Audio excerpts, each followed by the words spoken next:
5 seconds. Start. மாண்புமிகு பேரவை துணைத் தலைவர் அவர்களே, மாண்புமிகு முதலமைச்சர் அவர்கள் அளித்துள்ள துணை மதிப்பீட்டின் மீது நான் சில கருத்துக்களை கூற விளைகிறேன். இந்த துணை மதிப்பீட்டில் தேவையான செலவுகளை மட்டுமே காண முடிகிறது.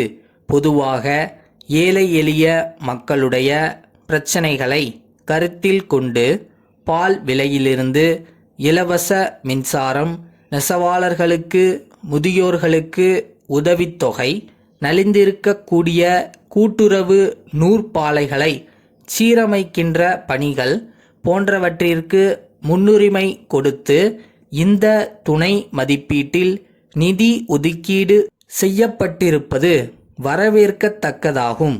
அதுபோன்று மாண்புமிகு முதல்வர் அவர்கள் காவிரி நதிநீர் பிரச்சினைக்கு நிரந்தரமான தீர்வு காண்பதற்கு கர்நாடக அரசோடு சேர்ந்து பாரத பிரதமர் அவர்களிடத்திலே அந்த பிரச்சினை குறித்து பேசி சுமூகமான முறையில் தீர்வு கண்டிருப்பதை நான் வரவேற்க கடமைப்பட்டிருக்கிறேன்.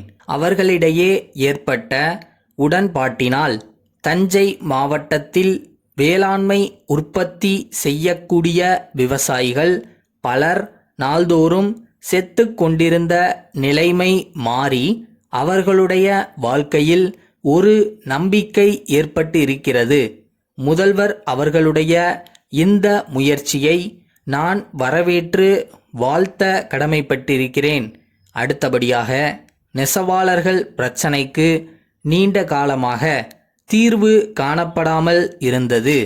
அதற்கு ஒரு குழு அமைக்கப்பட்டு அந்த குழு நலிந்திருக்கின்ற நெசவு தொழில்களை பாதுகாக்கும் வகையில் பரிந்துரை செய்திருப்பதையும் அதை இந்த அரசு பரிசீலித்திருப்பதையும் நான் பாராட்டுகிறேன்.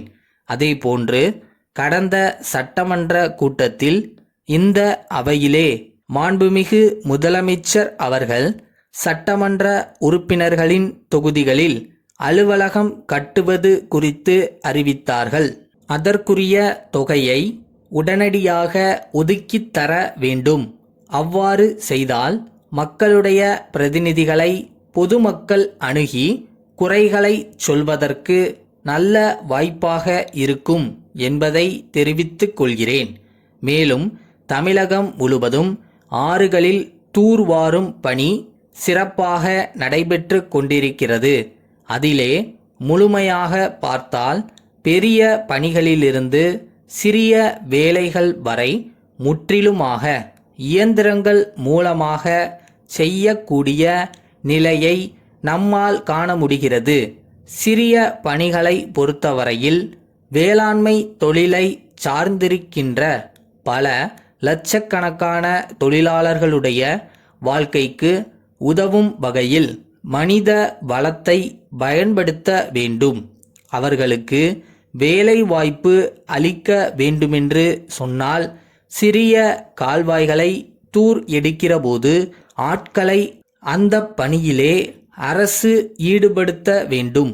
இப்போது முற்றிலுமாக இயந்திரங்களை பயன்படுத்தக்கூடிய நிலைமை இருப்பதால் இதன் மூலம் தமிழகத்திலே வறுமையை போக்க முடியாத நிலைமை இருக்கின்றது.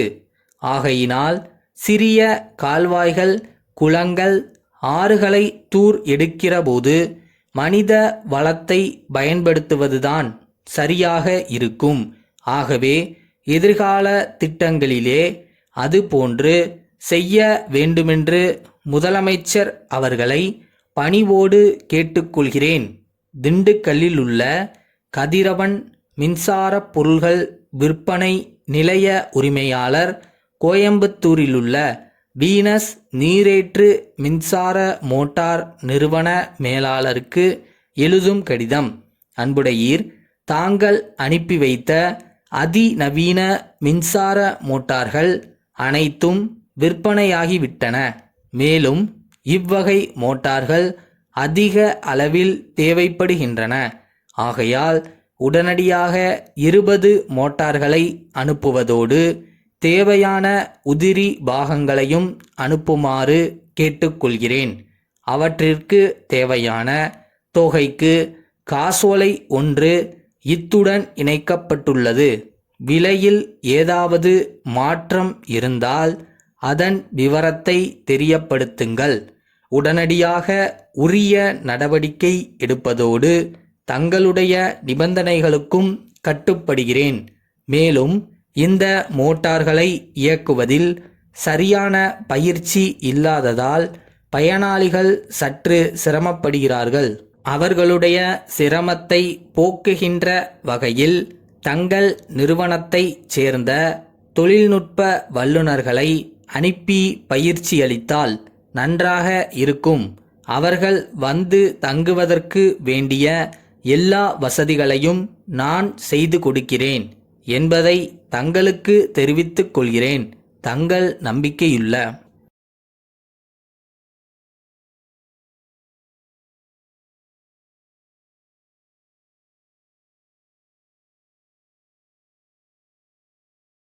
டே டு டே ஒர்க்கே அந்த ட்ரஸ்ட் மட்டும்தான் நம்மளை ஓட வச்சுட்டே இருக்கும். என்னதான் நமக்கு லேக் ஆனாலும் எவ்வளோ ஸ்லோவானாலும் அந்த ஊருக்கு நம்ம போகிறோம், அவ்வளோதான்.